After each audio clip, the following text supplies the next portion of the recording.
तो अभी हम लोग बात करने वाले ट्रांसफार्मर के वोल्टेज रेगुलेशन के बारे में।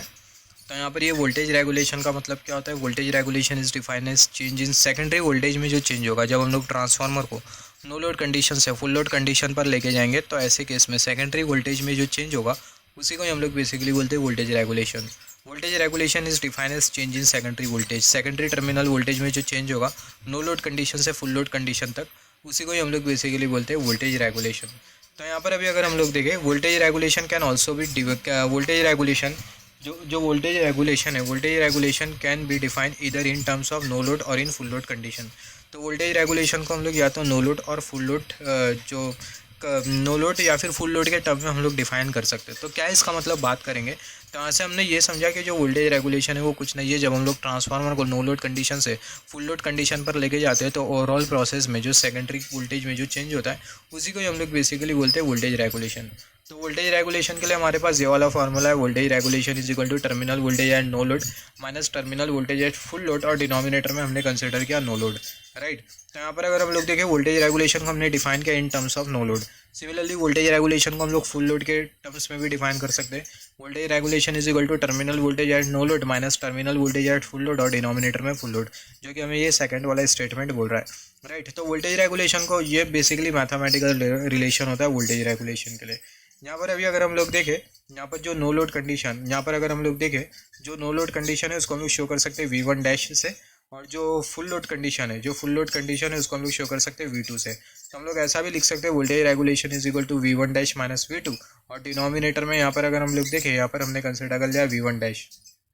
यहाँ पर अगर हम लोग देखें V1 डैश, क्योंकि यहाँ पर अगर हम लोग देखें यहाँ पर हम लोग नो लोड के टर्म में जो वोल्टेज रेगुलेशन है उसको हम लोग डिफाइन कर रहे हैं। इसको हम लोग फर्दर ऐसा भी लिख सकते हैं voltage regulation is equal to V1 dash minus V2 upon V1 dash into 100%, right.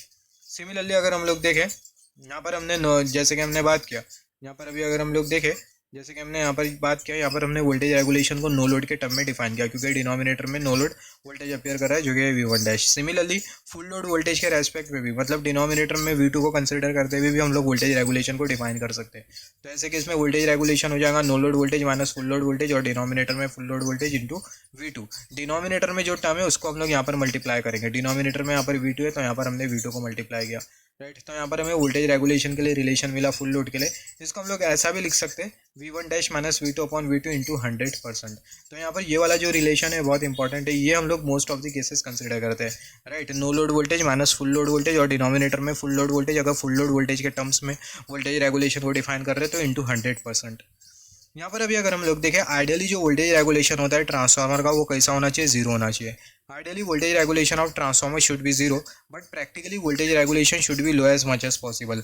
Ideally जो वोल्टेज रेगुलेशन है ट्रांसफार्मर का वो कैसा होना चाहिए, जीरो होना चाहिए, मगर प्रैक्टिकली आइडियली तो जीरो होना चाहिए। आइडियली कुछ भी हो सकता है, मगर प्रैक्टिकली अगर हम लोग देखें जो वोल्टेज रेगुलेशन है वो कम से कम होना चाहिए, राइट।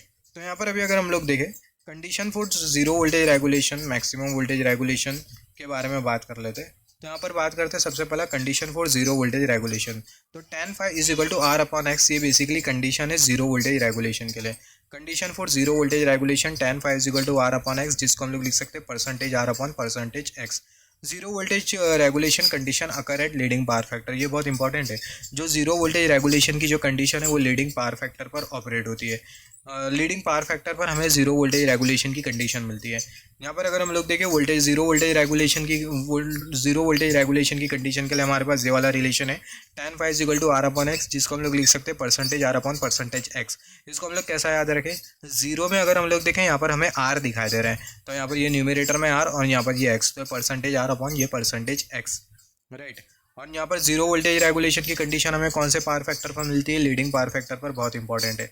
अभी बात कर लेते हैं मैक्सिमम वोल्टेज रेगुलेशन के बारे में। मैक्सिमम वोल्टेज रेगुलेशन की जो कंडीशन होती है ये होती है tan phi is equal to X upon R, जिसको हम लोग लिख सकते हैं percentage X upon percentage R. यहाँ पर अगर हम लोग देखें यहाँ पर इसका जो मैक्सिमम वोल्टेज रेगुलेशन की जो कंडीशन है वो इन्वर्स है जीरो वोल्टेज रेगुलेशन की कंडीशन की। तो यहाँ पर हमें मिल जाए एक्स अपॉन आर, जिसको हम लोग लिख सकते हैं percentage X upon percentage R. और जो मैक्सिमम वोल्टेज रेगुलेशन है वो हमें कौन से पावर फैक्टर पर मिलता है, हमें मिलता है लैगिंग पावर फैक्टर पर। तो बहुत इंपॉर्टेंट है, जो जीरो वोल्टेज रेगुलेशन है ये हमें मिलता है लीडिंग पावर फैक्टर पर, और जो मैक्सिमम वोल्टेज रेगुलेशन है वो कौन से पावर फैक्टर पर मिलता है, लैगिंग पावर फैक्टर पर मिलता है, राइट। तो यहाँ पर इसको अगर हम लोग ग्राफिकली समझे तो जो ग्राफिकली हम लोग यहाँ पर कुछ इस तरीके से समझ सकते हैं ग्राफ ऑफ वोल्टेज रेगुलेशन। यहाँ पर ये कुछ इंपॉर्टेंट पॉइंट है जिसके बारे में हमें पता होना चाहिए। तो जैसे कि हमने बात किया, जो जीरो वोल्टेज रेगुलेशन है वो हमें लीडिंग पावर फैक्टर पर मिलता है, और लीडिंग पावर फैक्टर पर जो वोल्टेज रेगुलेशन होता है कैसा होता है, नेगेटिव होता है। और जीरो वोल्टेज रेगुलेशन के लिए कंडीशन है R/X, तो बात करेंगे इसके बारे में भी। और जो मैक्सिमम वोल्टेज रेगुलेशन है वो हमें मिलता है लैगिंग पावर फैक्टर पर, और मैक्सिमम वोल्टेज रेगुलेशन जो मैक्सिमम वोल्टेज रेगुलेशन है वो बराबर में होता है परसेंटेज Z के, राइट। और सिमिलरली जो वोल्टेज रेगुलेशन होता है यूनिटी पावर फैक्टर पर, voltage regulation at unity power factor remain equal to percentage R। जो वोल्टेज रेगुलेशन होता है यूनिटी पावर फैक्टर पर वो किसके बराबर में होता है, परसेंटेज R के बराबर में होता है, राइट। तो यहाँ से हमने क्या क्या सीखा, यहाँ से हमने सीखा जो जीरो वोल्टेज रेगुलेशन है उसके लिए जो कंडीशन होती है वो क्या होती है, वो होती है R/X, परसेंटेज R/X, हम लोग ऐसा भी लिख सकते हैं। जीरो वोल्टेज रेगुलेशन हमें बेसिकली मिलता है लीडिंग पावर फैक्टर पर। फिर उसके बाद हमने बात किया मैक्सिमम वोल्टेज रेगुलेशन हमें मिलता है लैगिंग पावर फैक्टर पर, और जो मैक्सिमम वोल्टेज रेगुलेशन है वो परसेंटेज Z के बराबर में होता है। सिमिलरली अगर हम लोग देखें जो वोल्टेज रेगुलेशन और जो यूनिटी पावर फैक्टर पर हमें जो वोल्टेज रेगुलेशन जो मिलता है वो किसके बराबर में होता है, परसेंटेज R के बराबर में होता है। Voltage regulation at unity power factor is equal to percentage R। ये सारे कॉन्सेप्ट को हम लोग समझते हैं with the help of graph. तो यहाँ पर अभी अगर हम लोग देखें, यहाँ पर हमने कंसिडर किया ये है ग्राफ। यहाँ पर हमें कुछ इस तरीके से ग्राफ मिलेगा, यहाँ पर ये जो y एक्सिस है हमें इंडिकेट कर रही है वोल्टेज रेगुलेशन, जो x एक्सिस है हमें क्या इंडिकेट कर रही है, पावर फैक्टर, राइट। यहाँ पर अभी अगर हम लोग देखें जो पर्टिकुलर जो पॉइंट है इसके बाद हमें मिलेगा लैगिंग पावर फैक्टर, ये पर्टिकुलर पॉइंट से पहले हमें मिलेगा लीडिंग पावर फैक्टर। इसका मतलब इतने गैप में हमें मिलेगा लीडिंग पावर फैक्टर, और यहाँ से यहाँ तक के हमें कौन सा पावर फैक्टर मिलेगा, lagging power factor. Leading power factor पर कौन से लोड ऑपरेट होते हैं, कैपेसिटिव लोड, और लैगिंग पावर फैक्टर पर कौन से लोड ऑपरेट होते हैं, इंडक्टिव लोड। यहाँ पर अभी अगर हम लोग देखें, यहाँ पर जो वोल्टेज रेगुलेशन हमें जो मिल रहा है, यहाँ पर ये जो कर्व है वो हमें वोल्टेज रेगुलेशन इंडिकेट कर रही है, और जो वोल्टेज रेगुलेशन है वो हमें कौन से साइड में मिल रहा है, नेगेटिव साइड में। ये जो साइड होता है इसको हम लोग बोलते हैं नेगेटिव साइड। तो जो वोल्टेज रेगुलेशन है वो हमें कौन से साइड में मिल रहा है, नेगेटिव साइड में। Voltage regulation is negative, right. और यहाँ पर अगर हम लोग देखें इतने साइड में कौन सा पावर फैक्टर मिल रहा है, लीडिंग पावर फैक्टर। तो जैसे कि हमने बात किया था जो नेगेटिव वोल्टेज रेगुलेशन है वो हमें कौन से पावर फैक्टर पर मिलता है, लीडिंग पावर फैक्टर पर मिलता है। और सिमिलरली अगर हम लोग देखें जैसे कि हमने बात किया था, just wait for a second, leading power factor पर हमें मिलता है basically negative voltage regulation. Similarly अगर हम लोग देखें यहाँ पर ये जो गैप हमें जो दिखाई दे रहा है, ये जो गैप है वो हमें इंडिकेट कर रहा है voltage regulation at unity power factor. और सिमिलरली यहाँ पर अगर हम लोग देखें, यहाँ पर ये जो वोल्टेज रेगुलेशन की जो कर्व है हमें कौन से साइड में दिखाई दे रही है, पॉजिटिव साइड में दिखाई दे रही है।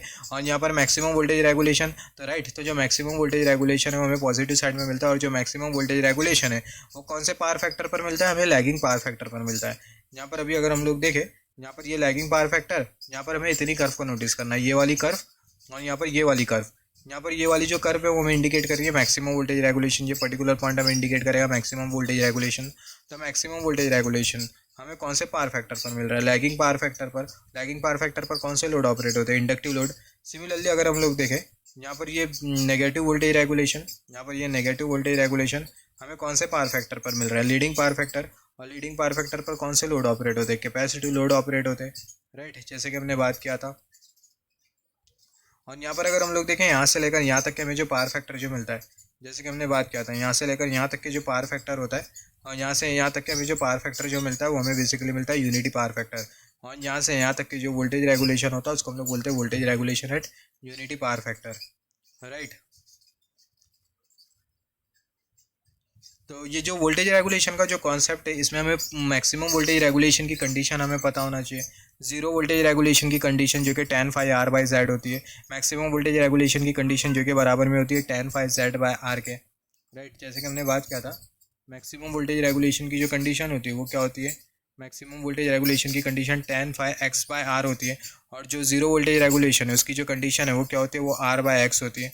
और जीरो वोल्टेज रेगुलेशन हमें लीडिंग पावर फैक्टर पर मिलता है, और जो मैक्सिमम वोल्टेज रेगुलेशन है वो हमें लैगिंग पावर फैक्टर पर मिलता है। ये जो दोनों हमने जो कंसिडर किया बहुत इंपॉर्टेंट है, ये हमें पता होना चाहिए बहुत अच्छी तरीके से, राइट। फिर उसके बाद अभी अगर हम लोग देखें जो वोल्टेज रेगुलेशन है, आइडियली जो वोल्टेज रेगुलेशन है उसको हम लोग लो एज्यूम करते हुए, जीरो एज्यूम करते हुए चलते हैं, मगर प्रैक्टिकली ये लो होना चाहिए एज मच एज पॉसिबल। और वोल्टेज रेगुलेशन है क्या, सेकेंडरी, जब हम लोग ट्रांसफार्मर को नो लोड से फुल लोड लेके जाते हैं तो जो सेकेंडरी टर्मिनल वोल्टेज में जो चेंज होता है उसी को हम लोग बेसिकली बोलते हैं voltage regulation of a transformer.